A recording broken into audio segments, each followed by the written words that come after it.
신앙생활에 있어서 우리는 반드시 두 가지를 꼭 기억해야 됩니다.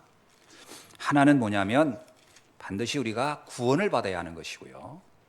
또 하나는 구원받은 자로서 살아야 할 삶이 우리에게 있다는 것을 기억하셔야 됩니다.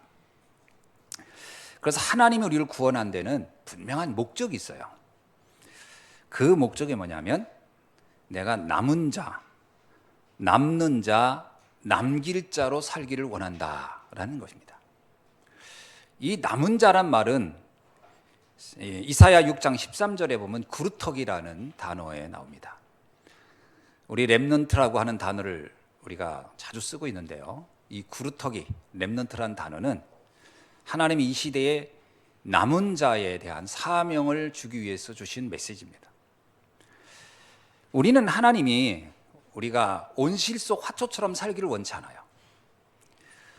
많은 사람들이 이런 기도를 합니다. 하나님, 어려움 없게 살게 해주세요. 고난 없이 평안하게 살게 해주세요. 이런 기도를 합니다. 아마 거의 많은 사람들의 기도 내용이 그럴 겁니다. 그러나 성경 속의 인물을 보면은 그들은 그렇게 살지를 않았어요. 대표적인 인물들을 한번 보면 아브라함, 이삭, 야곱, 요셉, 다윗, 또 우리가 알고 있는 수많은 믿음의 사람들을 보면은 그들이 화초 속에 그 온실 속의 화초처럼 그렇게 평안하게 하나님께서 모든 재앙을 다 막아주고 그 안에서 사는 그런 삶이 아니었다는 겁니다. 왜 그럴까요? 하나님은 우리가 나 하나 겨우 믿음 지키면서 살기를 원하는 게 하나님의 목적이 아니에요. 하나님은 우리로 하여금 에덴의 축복을 회복하기를 원하고 있습니다. 하나님은 우리가 전 세계에 지금 무너져 있는 시대를 죽어가는 이들을, 고통 속에 있는 이들을 살려내는 리더가 되기를 원하거든요. 그러니까 온실 속에 있는 화초같이 작아죽은 그 일을 절대 할 수가 없습니다. 그래서 하나님은 우리가 강한 전도자, 강한 영적 군사가 되기를 원한다는 거예요. 그래서 어떤 풍랑에 와도 꺾이지 않고 어떤 문제가 와도 거기에 좌절하지 않고 살아남는 사람이 되기를 원합니다. 그래서 이사야 6장 13절에 보면 구루터기의 내용도 보면 밤나무 상수리나가 배임을 당하여 듭니다. 하나님이 알아서 그 나무가 안 잘리게 보호하면 안 돼 있습니까?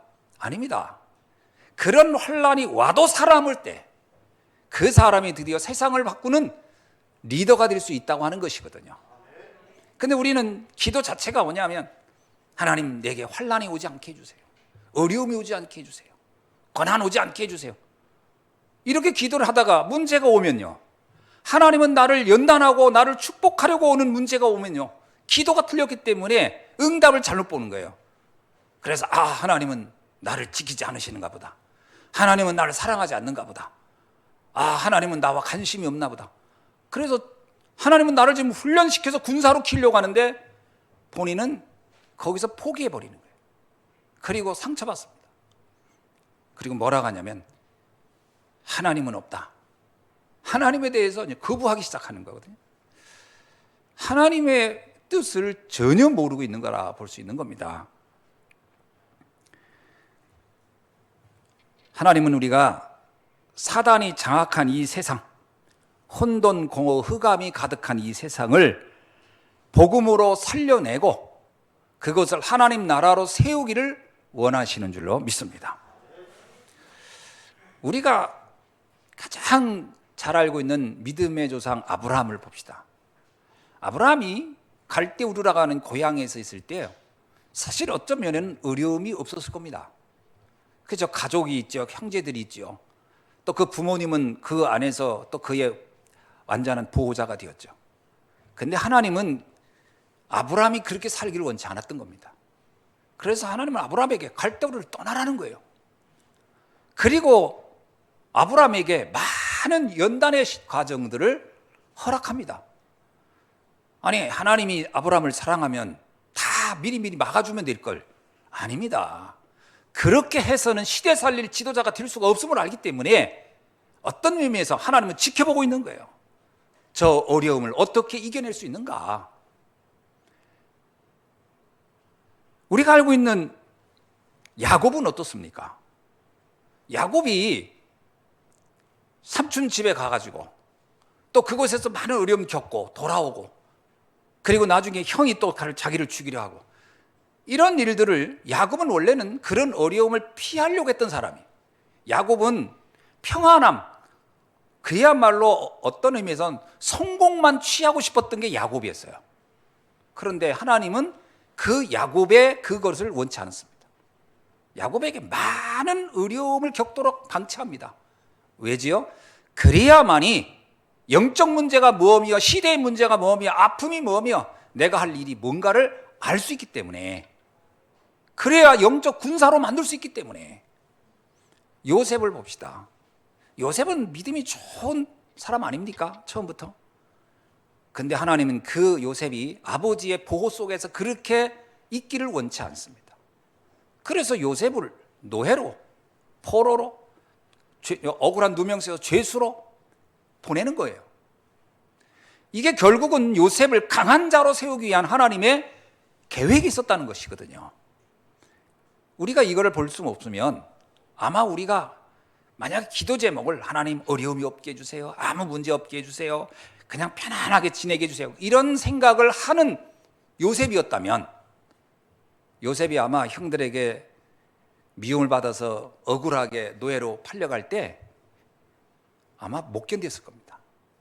그리고 신앙이고 뭐고 다 버렸을 거예요. 하나님은 어디 계시냐고, 내가 이런 어려움 당하는데 도대체 하나님 뭐하고 계시냐고. 좋다, 한 번은 봐준다. 그래 가서 보디발 집에 열심히 했단 말이에요. 그런데 갑자기 그 아내가 자기를 억울하게 누명서 감옥으로 또 보냅니다. 우리 같으면 그랬을 겁니다. 내가 한 번은 내가 그래도 넘어가지만 두 번째 이럴 수 있습니까? 하나님, 어떻게 하나님 이러다 나한테 이럴 수 있습니까? 내가 뭘 잘못했다고, 내가 뭘 실수했다고, 내가 뭘 하나님 앞에 잘못한 게 있다고 나한테 이런 벌을 주십니까? 아마 이러면서 대들었을 거예요. 그게 보통 사람들이 갖는 생각이거든. 근데 요셉은 뭐라 하냐면, 여기에 하나님의 계획이 있겠구나, 나를 이렇게 인도하는 하나님의 분명한 이유가 있겠구나, 거기에 하나님의 절대 계획을 찾았던 겁니다. 그래야 무너지지 않아요. 그래야 속지 않고, 그래야 승리할 수 있고, 그래야 시대를 살릴 수 있는 전도자가 될 수 있는 줄로 믿습니다. 생각 하나 잘못 받으면요, 조금만 문제가 오면 미리 무너져 버려요. 모세는 어떻습니까? 모세는 태어나는 순간부터요, 죽음이 기다리고 있었어요. 아니, 믿음 좋은 아버지와 믿음 좋은 어머니 사이에 태어났으면 전능하신 하나님이 다른 사람은 지켜주지 않았다 하더라도 모세는 지켜줘야지. 아니, 모세를 왜 안 지켜줍니까? 모세가 궁궐로 갑니다. 그것까지는 우리가 그래도 하나님이 보냈나 보다. 근데 거기서요, 또 억울하게 또 자기 백성들이 막 고통당하는 걸 보면서 그거 좀 도와주려다가 실수로 사람을 죽이는 일 있죠. 근데 왕자인데, 왕자면 그거 군인 하나 죽인 게 그게 문제입니까? 옛날에는 왕제 그 절대군주라는 역할이 어마어마한데, 이게 이상하게 정치적으로 꼬여가지고 도망자가 됩니다. 하나님은 내버려 둡니다. 왜 그렇죠? 그래야만이 진정한 지도자가 나오는 비밀을 하나님은 알고 있었기 때문에. 그래서 광야에 또 40년을, 기간이 짧지도 않아요.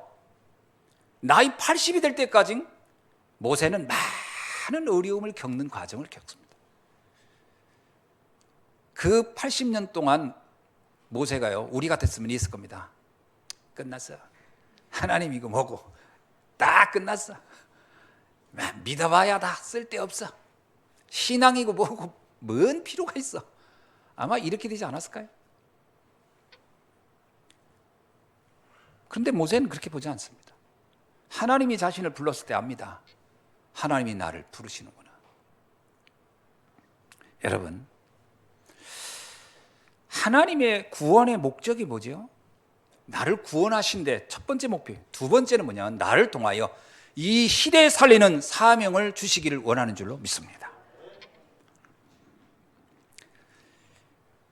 초대교회 성도들도 마찬가지입니다. 초대교회 성도들이 얼마나 믿음을 가지고 하나님을 사랑하고 그리스도를 사랑하고 살려고 했습니까? 그러면 하나님이 알아서 다 핍박을 막아줬어야 되는데 아닙니다.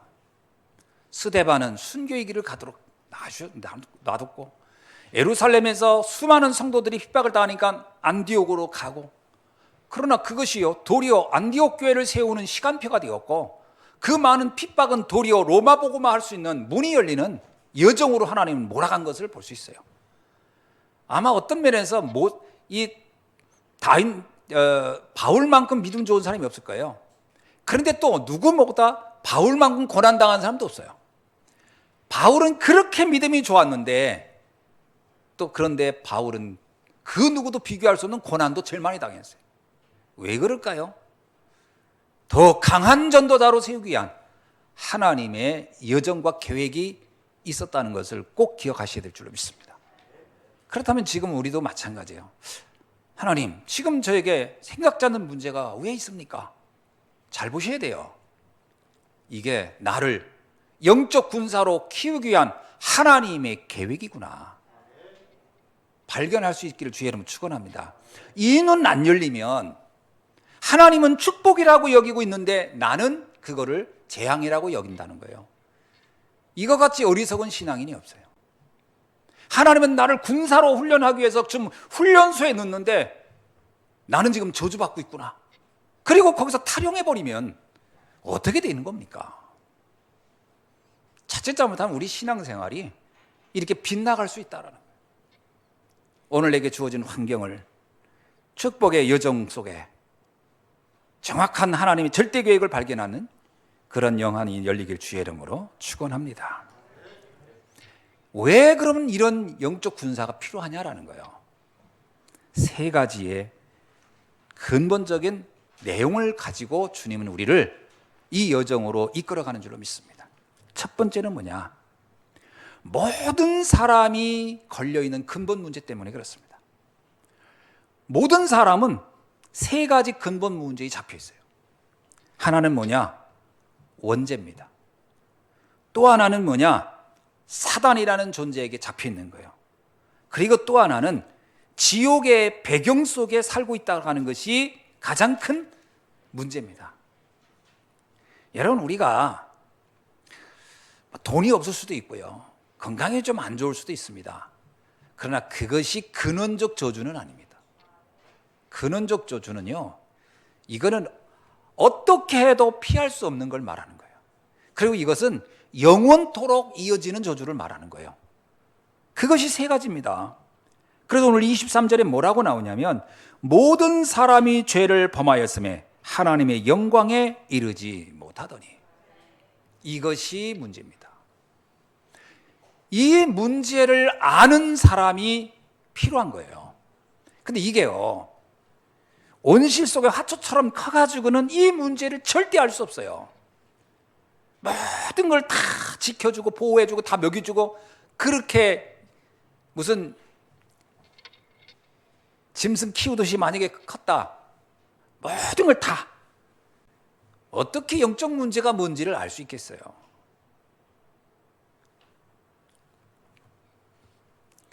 원죄는 뭡니까? 창세기 3장 1절로 6절에 보니까 하나님 떠난 것이 원죄입니다. 왜 이게 가장 치명적인 거냐면, 인간은 원래 하나님의 형상대로 창조된 존재입니다. 창세기 1장 27절에 보면 하나님은 우리의 형상대로 우리의 모양을 따라 인간을 창조했다고 나와요. 그래서 인간은 영적 존재입니다.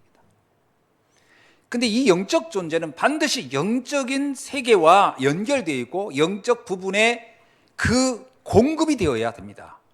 육신적인 것도 육신적인 것이 공급되어야 살고, 정신적인 것도 정신적인 것이 공급되어야 삽니다. 여러분, 그래야 육신은 뭐예요? 의식주가 해결돼야 돼요. 먹고 입고 자는 게 해결이 안 되면 고통스럽습니다. 근데 정신적인 것도 공급이 돼야 돼요. 지정입니다. 지적인 것이 있고 정서적인 안정이 있어야 되고요. 그 다음에 의지적인 욕구가 어느 정도 챙겨져야, 이게 채워져야 인간은 행복합니다. 뭔가 하고 싶은데 그건 좌절당하고, 뭔가 꿈이 있는데 꿈이 좌절당하고 그러면요, 아무리 사람이 먹는 게 해결돼도 그거 괴롭습니다. 인간은 육신적인 것도 공급돼야 하고 정신적인 것도 공급돼야 되는데 반드시 영적인 것도 공급돼야 되게 돼 있거든요. 그게 인간입니다. 여러분, 사람을 밥만 먹여놓고 가둬놓아 보세요. 그 짐승처럼 사용해보세요. 그거 행복하겠습니까? 인간은 이 세 부분이 다 골고루 충족돼야 되는 존재예요. 근데 영적인 부분이 차단된 거예요. 영적 공급처가 사라져버린 거예요. 그럼 인간이 어떻게 되겠습니까? 그래서 인간은 방황하는 겁니다. 그래서 인간은 뭘 해도 이상하게 결핍되는 거예요. 뭔가 가져도 만족이 안 되는 거예요. 인간의 욕심은 끝이 없다고 하는데 왜 끝이 없어졌는지를 몰라요. 사람이 이상하게요. 가져도 더 갖고 싶은 게 왜 그런지를 몰라요. 이유는 영적인 부분이 채워지지 않아서 오는 그 허전함 때문에 그런 겁니다. 그래서 여기에서 모든 문제가 파생하는 거예요. 인간 갈등 문제부터 모든 사람의 욕망, 전쟁, 이 모든 출발점은 영적인 부분에 만족이 없는 데서 시인하는 겁니다. 그래서 이것이 모든 재앙의 뿌리라고 얘기하는 거예요. 그런데 사단이 뭐라고 얘기합니까? 그게 필요하지 않다라는 거예요. 네가 노력하면 얼마든지 부족한 걸 채울 수 있다라는 거예요. 이게 무시무시한 거거든요. 인간이 노력해서 허전함을 채울 수 있다?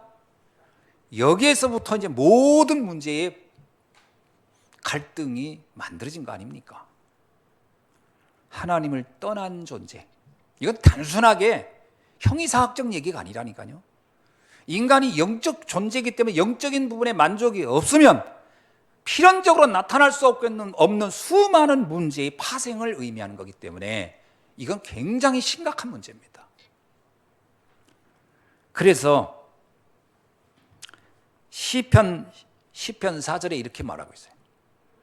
악인은 그의 교만한 얼굴로 말하기를 하나님이 어디 있느냐. 악인이라고 하는 것은 무슨 윤리 도덕적으로 못된 사람을 표현하는 게 아닙니다.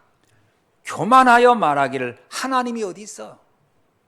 이렇게 말하는 사람이 악인이라는 거예요. 이건 하나님 입장에서 볼 때 악인이라는 말을 하는 거예요.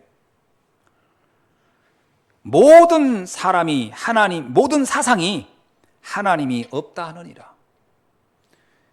이 악인은 말하는 것, 생각하는 것, 계산하는 것 하는 모든 계획이 하나님이 없다는 쪽으로 다 한다는 거예요. 이것을 원지의 내용이라고 말하고 있습니다. 이 문제가 해결되지 않으면 인간은 어떤 문제가 옵니까? 계시록 12장 9절로 12절을 보니까 옛뱀 곧 마귀라고 하는 존재가 이 땅에 와서 인간을 장악했다라고 분명히 기록하고 있거든요. 왜 선악과라는 선과 악을 알게 하는 그 나무를 먹게 하여 하나님과의 언약을 깨게 했을까? 인간이 스스로 한 게 아니에요. 사단이라는 존재가 인간의 역사에 개입하면서 일어난 사건이라는 거예요. 그래서 성경은 처음으로 정확하게 영적 존재인 사단에 대하여 폭로하고 있습니다. 이걸 알고 있어야 돼요. 우리가 영적인 세계에 이러면 너무 이거를 사람들이 무시해야 하는 경향이 있는데 이건 분명히 존재하는 세계거든요. 영적 세계의 영적 존재를 알아야 됩니다. 천사를 믿는다 하면서 사단을 안 믿는다? 그런 게 어디 있어요? 아니, 빛은 믿는데 어둠을 안 믿으면 빛은 어둠에 대비되었을 때 이해되는 겁니다. 그래서 만약에 태어나서부터 눈이 먼 사람은요, 어떤 면에서 빛을 잘 모를 수도 있어요. 이 어둠에 대비된 게 빛이 뭔지 모르니까. 그러니까 빛만 알면 난 빛만 알아. 어둠이 뭔지 몰라. 어떤 면에서 빛을 안다고 볼 수도 없어요. 영적 존재라고 하는 분명한 사단을 이해해야 됩니다. 그 사단이 어떻게 한다고 했죠? 요한일서 8장 44절에 보니까 하나님을 떠난 이후에 모든 인간은 그 사단에게 잡혀 있다는 겁니다. 너희는 너희 아비 마귀에서 났으니 그는 처음부터 살인한 자요 진리가 그 속에 없고 거짓말장이요 거짓의 아비니라. 또 하나는요, 요한일서 3장 8절에 보니까 죄를 짓는 자마다 마귀에게 속해 있다. 하나님을 떠난 날로부터 인간은 그냥 자연 상태로 있는 게 아니에요. 사단이라는 존재에게 잡혀 있다라는 거예요. 그래서 사단은 요한복음 10장 10절에 보니까 우리를 죽이고 멸망시키는 것이 사단의 목적이다. 그래서 사단에게 사로잡히면 요한복음 8장 44절처럼요 거짓을 믿게 됩니다. 대표적인 게요, 돈 벌으면 무조건 행복할 거야. 이게 굉장한 거짓말입니다. 돈은 우리에게 편리함은 주지만 그것이 행복의 조건이 아니에요. 성공하면 행복할 거야. 아닙니다. 성공하면 어느 정도 삶에 무슨 변화는 줄 거예요. 그러나 그것이 행복의 기분이 아닙니다. 그러면 성공한 사람 다 행복합니까? 돈 많은 사람은 다 행복합니까? 왜 돈 많은 사람도 자살하고 성공한 사람들은 왜 그런 허무한 짓을 저지릅니까? 그게 행복의 조건이 아니기 때문에 그래요. 근데 사단이 그렇게 우리를 속였다는 겁니다. 거짓의 아비이기 때문에. 그래서 하나님 떠난 사람은요, 그 허무함을 채워야 되고 그 허전함을 채워야 되고 공허를 채워야 되니까 뭔가를 붙잡으려고 하는데 그때 사단이 거짓말로 넣어주는 거예요. 헛된 것을 붙잡고 가도록, 세월을 낭비하게, 허망한 걸 붙잡고 들려가도록. 인생 다 끝날 때쯤 알아요. 그래서 저 죽을 때쯤은 철든다고. 아, 이게 아니었네. 그때 안다는 거예요. 미리 알아야 되는 겁니다. 이게 원죄라는 거예요. 이게 근본죄예요. 이게 사단의 죄예요. 사단에게 올무에 잡혔다 이 말을 너무 동화적으로 이해하더라고요. 동화책을 보면 우리 나오거든요. 어떤 사람이 맛있는 음식이 생겼어. 근데 어려운 사람이 있어. 이 사람을 줘야 될까? 말아야 될까? 그러니까 이제 옆에서 이제 구름 속에서 빨간 색깔을 가진 한 창든 마귀가 나타나서 이럽니다. 주지 말고 너만 먹어. 그리고 또 이쪽엔 천사가 나타납니다. 아니야, 줘야 돼. 이게 뭘 의미하냐면요, 천사와 사탄이라는 존재가 그런 정도의 우리의 양심 정도만 가지고 건드린다고 생각하도록 만든 거거든요. 사단이 그런 겁니까? 사단이 우리의 양심만 건드리는 거예요? 그럴 수도 있겠죠. 그러나 근본적으로는요, 하나님을 모르게 하는 것이고 허망한 걸 붙잡고 살다가 망하게 하는 것이 사단의 핵심적인 전략이에요. 그러니까 사단의 전략을 모르면 열심히 살고 나서 인생을 후회하는 거예요. 나는 훌륭한 일을 한다고 살았지만 나중에 가서 허무하게 끝나는 게 사단에게 속은 거라는 거예요. 이것을 빨리 말씀을 통해서 깨달아야 할 줄로 믿습니다. 세 번째는 지옥의 심판이에요. 요한계시록 20장 15절에 보니까 생명책에 기록되지 못한 사람들은 불못봇에 던져지리라. 여러분, 인간은 영적 존재이기 때문에 죽음으로 그냥 흩어지는 존재가 아닙니다. 사실 석가는 뭐라고 표현했냐면, 우리가 해탈을 하면, 해탈해서 완전한 존재가 된다라고 하는 걸 전제로 하면, 사실은 석가는 이렇게 말했어요. 소멸된다는 표현을 썼어요. 그래서 그거를 다른 말하면 무의 상태로 간다. 아예 없는 상태가 된다. 무의 경지, 무하의 경지란 말은요, 다른 말로 말하면 소멸이란 단어를 거기다 같이 썼거든요. 근데 사람들은 석가모니가 윤회한다고 말을 했다고 생각하지만 아닙니다. 석가모니는 윤회라는 말을 쓰지 않았어요. 소멸한다고 말했지. 무의 경, 사라진다고 했는 거예요. 해탈은 사라지는 것이다. 아무것도 없이 흩어지는 것이다. 근데 과연 그럴까요? 전 그게 거짓말이라고 봅니다. 인간은 영적 존재예요. 영적 존재는 소멸되지 않습니다. 반드시 천국이든 지옥이든 가게 돼 있어요. 이게 인간입니다. 그런데 우리가 마지막 영원한 지옥에 가는 것도 비극적이지만, 그러나 문제는요, 지금 살아있는 동안에 지옥의 배경 속에서 고통스럽게 산다는 것도 심각한 문제예요. 이게 문제라는 겁니다. 그래서 주님은 우리에게 이 땅에서 하나님의 나라를 누리라고 얘기한 거예요. 하나님의 나라를 누려야 됩니다. 어떤 사람이 이러더라고요. 목사님, 저는 그냥 여기 사는 거는 포기했습니다. 현생은 포기했대. 왜요? 어차피 내 운명 팔자 바뀔 거 아닐 것 같아서 그냥 이렇게 살다가 나중에 천국이나 갈래요 그러더라고요. 난 그 얘기 듣고 예수가 그리스도라고 믿는지십니까 했더니 아니 믿긴 믿는데요. 근데 믿어지는지 안 믿어지는지 잘 모르겠어요 그러더라고요. 왜요 했더니 내가 지금 살고 있는 거 보니까 하나님이 살아계신 것 같지도 않고 뭐 이러더라고요. 그래서 내가 그랬어요. 아, 당신은 살아있는데도 지옥처럼 살겠지만 죽어서도 지옥 가겠구나. 여러분, 내가 진짜 주님이 살아있으면 믿어지면 내가 있는 곳이 어디든지 그것은 에덴이 됩니다. 진짜 에덴이라는 게 뭔지 아세요? 아무 문제가 없는 상태에 있는 게 에덴이 아니에요. 어떤 문제가 있어도 그곳에서 그걸 이길 능력을 하나님이 공급하고 그걸 누리는 것이 에덴입니다. 그러니까 요셉이 보디발 집에 있을 땐 거긴 지옥이라고 생각했을까요? 아닙니다. 그것이 에덴이었어요. 그럼 요셉이 감옥에 갔습니다. 그럼 거긴 지옥입니까? 그럼 나중에 총리가 됐을 때 에덴입니까? 아닙니다. 그 감옥도 그에게는 에덴인 거예요. 왜죠? 하나님이 함께하기 때문에. 우리는 이 개념 자체가 자꾸 왜곡돼 있어요. 아무 문제가 없는 게 에덴이라고 생각하는데 그렇지 않습니다. 어떤 문제도 내게 문제되지 않아야 그게 에덴인 거죠. 광야길을 가는 이스라엘 백성 중에 거의 대부분 사람들은 광야길이 지옥 같았을 겁니다. 그런데 똑같은 환경인데 여호수아, 갈렙, 모셉은 그 광야길이 그들에겐 에덴이었어요. 뭐의 차이입니까? 문제가 없는 것이 차이가 아니에요. 그걸 이겨서 넘어설 힘이 있기 때문에 문제가 안 되는 거예요. 지옥의 배경이 뭡니까? 모든 것이 내게 문제가 돼 보세요. 지옥입니다. 사람도 문제가 되고 경제도 문제가 되고 건강도 문제가 되고 생각하는 거 말하는 거 다 문제가 돼요. 무슨 말만 들어도 상처받고 막 무너지고 절망하고 슬퍼지고 괴롭고 못 살게 하고 그게 지옥 아닙니까? 과연 그 사람이 정말 복음이 있는 걸까요?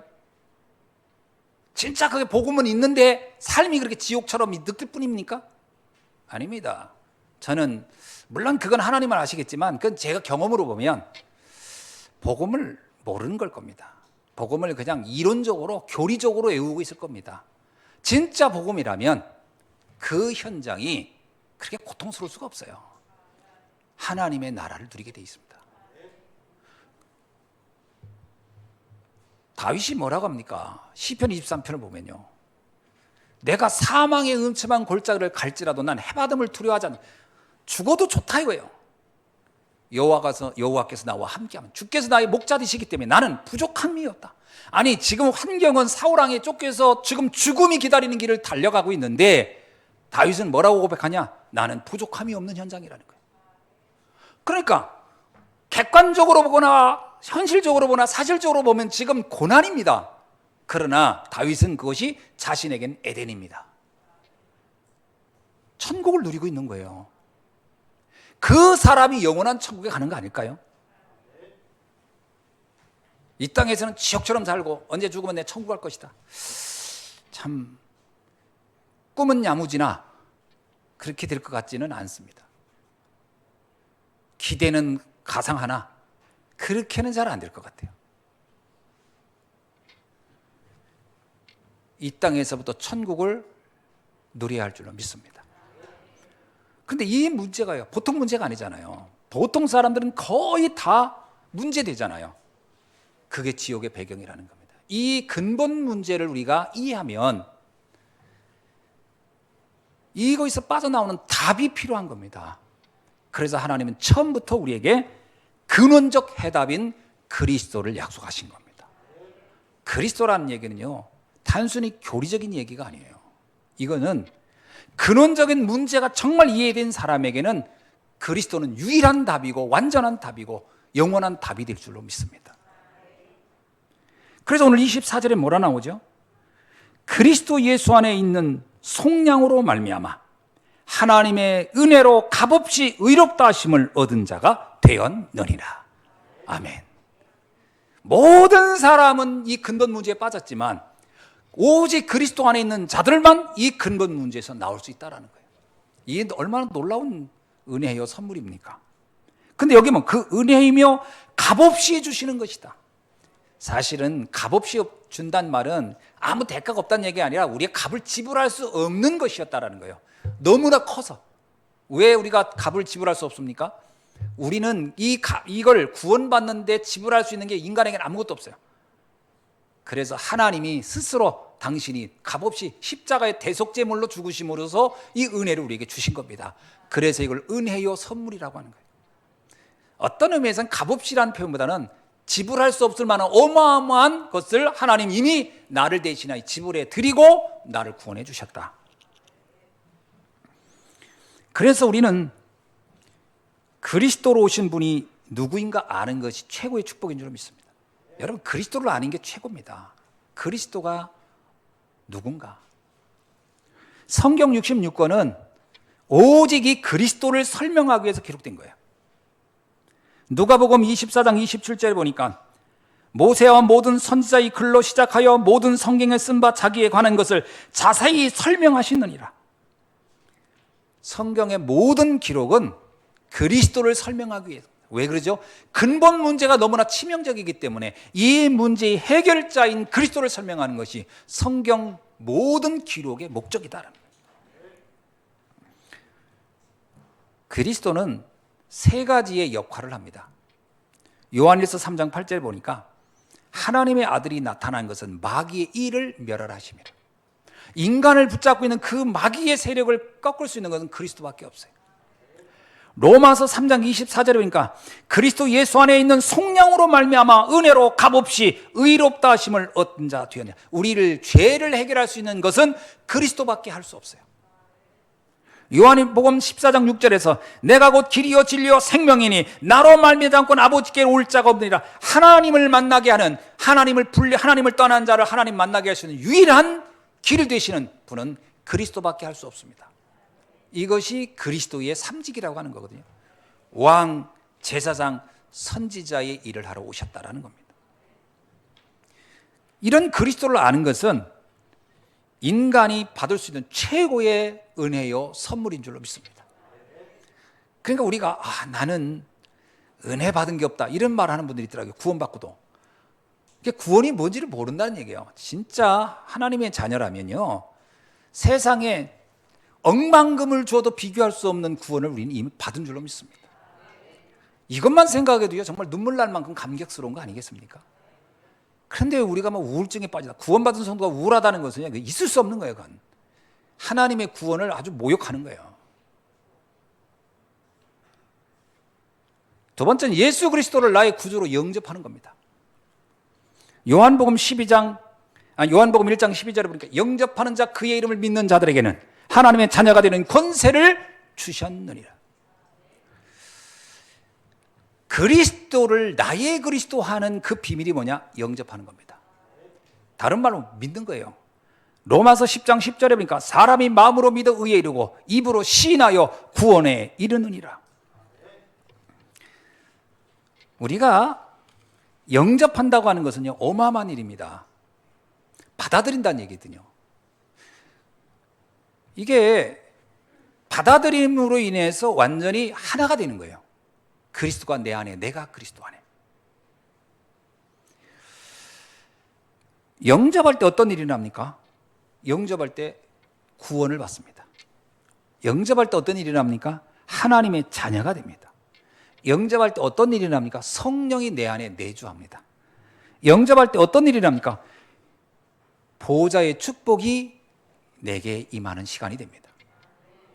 영접할 때 어떻게 됩니까? 주의 천군 천사의 보이지 않는 영이 나와 함께하는 시간이 바로 영접할 때. 그래서 영접이라는 것은요 어마어마한 힘. 이거를 뭐 흉내도 할 수도 있고 가짜로 할 수도 있지만 진짜 내가 예수를 그리스도로 내 구주로 영접한다고 하는 것은 운명이 바뀌는, 그야말로 옛사람이 사라지고 새사람이 되어지는 재창조의 역사의 현장이 영접의 시간인 줄로 믿습니다. 그래서 신앙생활에 있어서 가장 중요한 전환점은 그리스도를 아는 것과 그분을 내가 구주로 영접하는 거예요. 그래서 우리가 성경을 읽다 보면 그래서 하나님이 그리스도를 보냈구나 알 수 있습니다. 말씀을 듣다 보면 이제 그러면 그 그리스도가 나의 그리스도가 되고 내 인생의 운명의 주인이 되려면 그분을 내가 마음의 구주로 영접하는 것을 해야 됩니다. 영접은 어렵지 않습니다. 영접은 말 그대로 내가 믿음의 고백을 하는 거예요. 예배 시간에 꼭 사도신경을 제가 꼭 하는 이유가 있습니다. 이 사도신경은 초대교회 성도들이 사도들의 고백이라는 거거든요. 사도신경이란 말은 사도들의 영접 기도문입니다. 사도들은 예배 드리기 전에 언제나 그들은 사도신경을 통해서 이 내용을 자신들이 고백한 거예요. 이거를 영접한 겁니다. 그래서 가장 정확한 영접 기도라고 하면 아마 사도신경을 가장 정확하게 설명할 수 있을 겁니다. 근데 사도신경이 워낙 길고 하도 오래되다 보니까 이게 그냥 예전이 됐어요. 예전. 이 내용을 가지고 내가 그 주님을 내가 받아들인다 이런 개념보다는 그냥 예배 형식적으로 하는 경우가 너무 많아서 보통 영접 기도문을 좀 짧게 하는 경우도 있죠. 이 시간 함께 우리가 이 영접의 축복을 누리는 시간을 가졌으면 좋겠습니다. 우리 한번 저를 따라서 한번 이 영접 기도 다시 한번 주님을 내 구주로 영접하는 시간을 갖도록 하겠습니다. 살아계신 하나님, 저는 지금까지 하나님을 잘 모르고 살았던 사람이었습니다.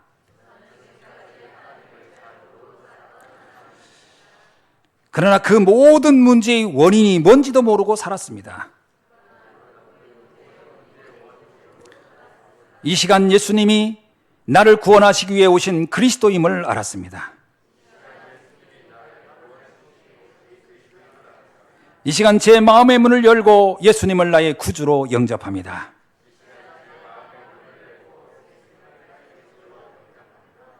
내가 내 인생의 근원적인 문제였던 죄와 사단과 지옥의 문제가 이 시간 해결된 줄로 믿습니다.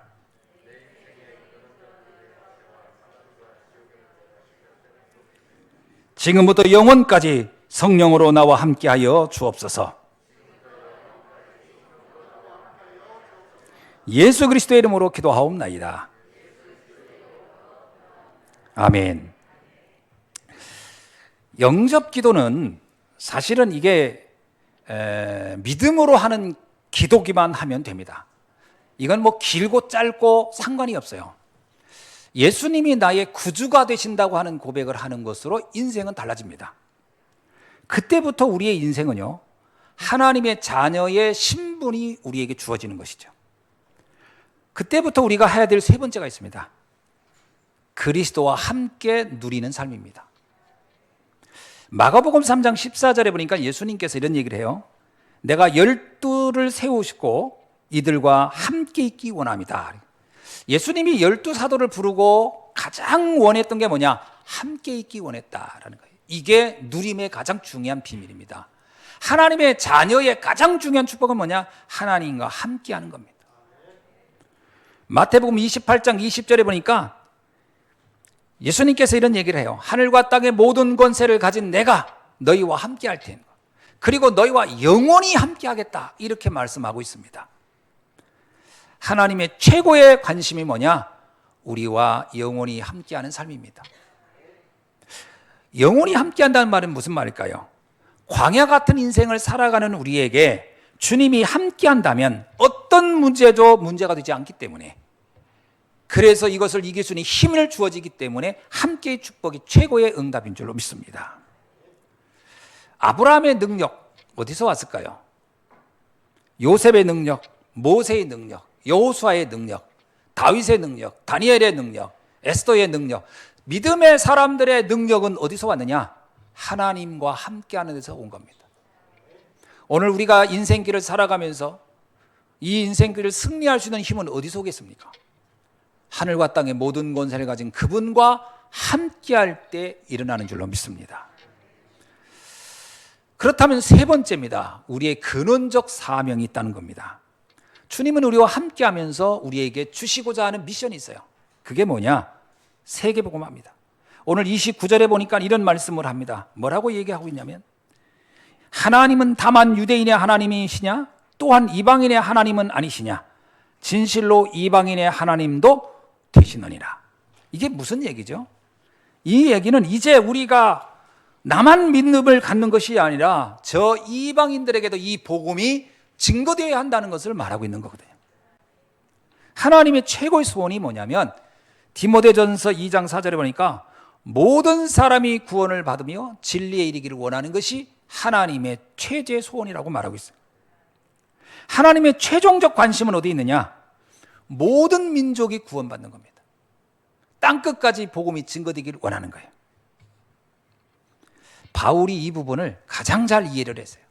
그래서 바울은 자기의 생애를 통하여 오직 이 복음이 증거되기를 원하여 저 땅끝까지 로마까지 복음하는 곳에 마음을 담고 갔던 것을 우리는 볼 수 있습니다. 자, 오늘 말씀을 맺습니다. 근원적인 문제가 뭔지를 알고 그 근원의 축복, 그 해답이 뭔지를 아는 이 근원의 축복을 가진 사람들이 갖는 24가 있습니다. 오늘 믿음의 사람들이 늘 가져야 할 것이 있습니다. 뭘까요? 왜 주님은 우리를 광야길로 인도했을까라는 겁니다. 여기에 답이 나와야 돼요. 왜 주님은 이스라엘 백성을 광야길로 가게 했을까요? 사랑하지 않아서일까요? 아닙니다. 사랑하기 때문에 보낸 겁니다. 왜요? 세계복음화해야 할 주인공이 돼야 되니까. 지금 주님은 왜 우리를 어려운 가운데 가는 것을 허락할까요? 우리가 세계복음화할 주인공이 되어야 하기 때문에 그렇습니다. 여기에 답을 낼 수 있기를 주의 이름으로 축원합니다. 이걸 24 잊지 마세요. 나는 지금 광야길을 걷고 있는데 이것은 하나님의 허락된 축복의 시간이다. 두 번째입니다. 그래서 어떤 문제, 어떤 응답이 와도 속지 않아야 한다는 겁니다. 여러분, 문제가 오면 대부분이 착각합니다. 이 문제는 재앙이라고. 아닙니다. 문제엔 답이 있고 위기에는 기회고요. 갈등에는 갱신의 시간표가 옵니다. 그래서 속지 마셔야 돼요. 또 하나, 응답이 와도 속아요. 여러분, 응답은 새로운 시작이며 새로운 축복의 문으로 들어가는 길입니다. 절대로 응답이 전부가 아니에요. 우리는 응답이라고 오해할 때가 있어요. 요셉이 보디발 집에서 있을 때 그 가정 총무 역할을 하라고 합니다. 이게 응답입니까? 아닙니다. 이거는 시작인 거예요. 또 감옥에 갔더니 거기 간수쟁이가 그 옆에 있는 죄수들을 다 관리하는 사람으로 역할을 줍니다. 이게 응답입니까? 아닙니다. 이거는 시작인 거예요. 총리가 되면 이거 응답입니까? 아닙니다. 이 총리는 새로운 문이고 새로운 시작이지 이 자체가 응답이 아닙니다. 응답은 세계복음화 하는 데 가는 거예요. 세 번째입니다. 우리에게 근원적 치유, 근원적인 서밋의 사명을 인도받아야 할 줄로 믿습니다. 그래서 저와 여러분은 나를 넘어서는 비밀 결사대 응답을 누리길 바랍니다. 나를 넘어서는 두기고 같은 제자의 응답을 누리기를 원합니다. 오늘 이 축복이 오늘 모든 예수한교회 성도님들에게 임하기를 주의 이름으로 축원합니다. 기도하겠습니다. 하나님 감사합니다. 오늘 근원적인 문제, 근원적 축복을 가진, 그래서 이 시대에 세계 살릴 비밀 결사대의 응답과 또 세계 살릴 두기고 같은 주인공의 응답을 누릴수록 역사하여 주옵소서. 예수 그리스도의 이름으로 기도하옵나이다. 아멘.